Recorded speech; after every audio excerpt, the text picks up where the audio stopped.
fired up.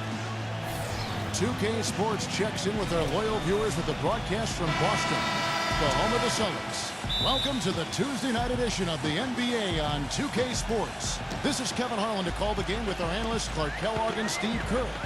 Now a chance to check out tonight's starting lineups. And guys, what are we going to be looking for in this one from Rajon Rondo? And Kevin, something that is right at the top of his skill set is his passing. I mean, he makes some crazy passes, playground stuff, but it's accurate. That's the key. A lot of flair, a lot of flash, but when it leads to a basket, hey, that's the main thing.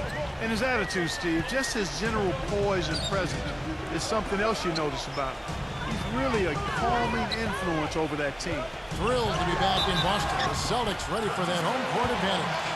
This game, an interesting matchup for them, facing another middle-of-the-pack team. They're looking to take a step forward. This is the type of game that they've got to measure the progress with. You know, right now for the Celtics, they've gone a long way toward making the disappointment of last year a distant memory, way in the rearview mirror.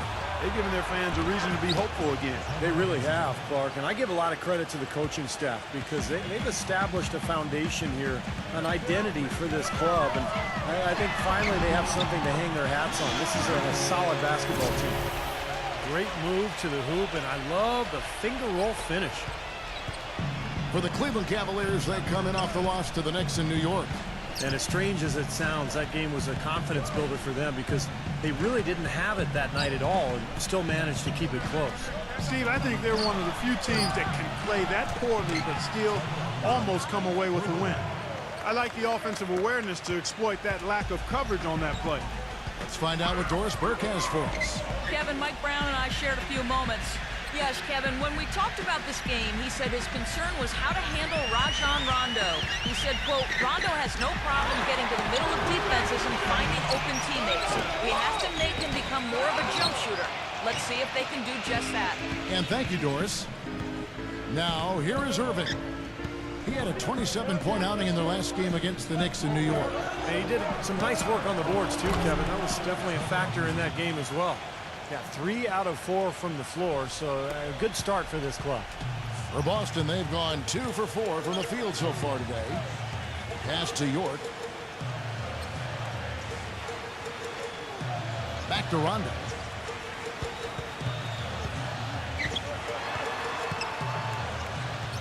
Down to 5 on the shot clock. Green. Baller passes to Rondo.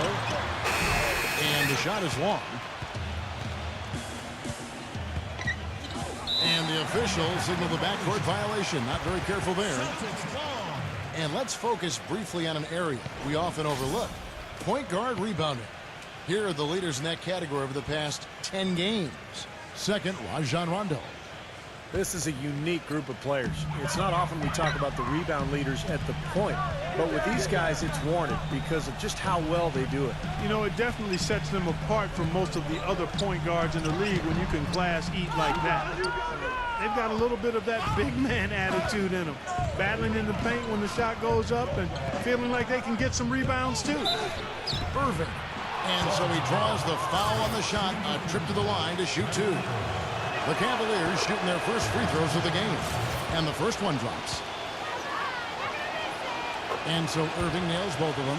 Well, you can count on him, can't you? He seems to knock down free throws consistently all game long. Rondo passes to York.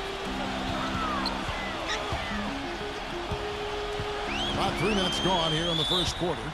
And that's out of bounds. Boston will retain possession. Taking a look back over the last month, Kevin, let's check out how Cleveland stacked up. 3rd in scoring, 6th in free throw percentage. And they're in the top 10 getting into the passing lanes and coming up with steals.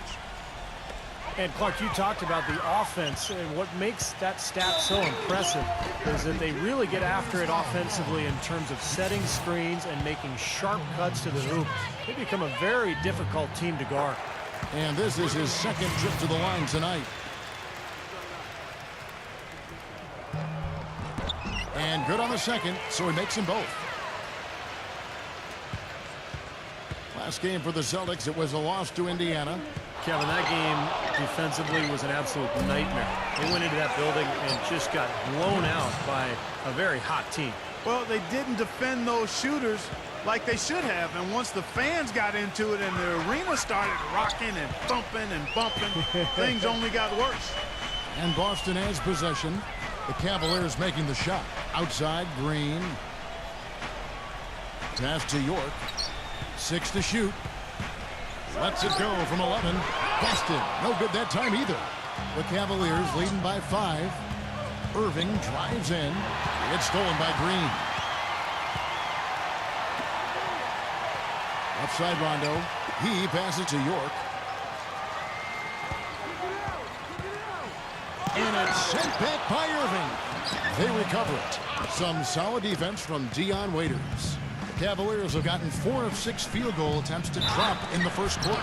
And a foul thrown on the shot. Got him on the way up that time, so he'll shoot 2 right here. Bennett is a solid 6'8", and he's got the skill to step out behind the three-point line. So he's just comfortable whether he's inside the paint or out on the perimeter.